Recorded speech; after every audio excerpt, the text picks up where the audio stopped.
নগর বিশ্ববিদ্যালয়ে অটোরিকশার ধাক্কায় শিক্ষার্থী নিহতের ঘটনায় ব্লকেড কর্মসূচি পালন করছে শিক্ষার্থীরা। সকাল ৬টা থেকেই নিরাপদ ক্যাম্পাসের দাবিতে আফসানা করিম রাচির বন্ধুরা ও সহ শিক্ষার্থীরা দিনব্যাপী পালন করছে জাহাঙ্গীরনগর ব্লকেড কর্মসূচি।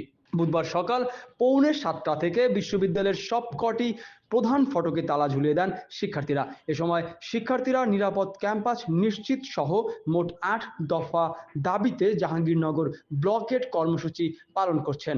কর্মসূচি চলাকালীন সময়ে ক্যাম্পাসে কোনো ধরনের যানবাহন প্রবেশ করতে দেওয়া হবে না বলেও জানিয়েছেন শিক্ষার্থীরা।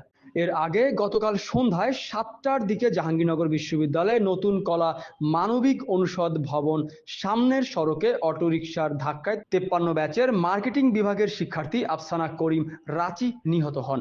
জাহাঙ্গীরনগর বিশ্ববিদ্যালয়ের নতুন কলা ভবনের সামনের সড়কে রাস্তা পার হওয়ার সময় একটি দ্রুতগতির অটোরিকশা ওই শিক্ষার্থীকে ধাক্কা দেয়।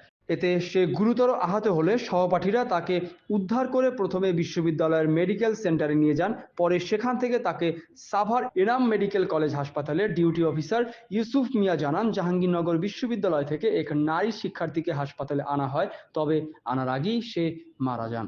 সাভার প্রতিনিধি সানজিদা।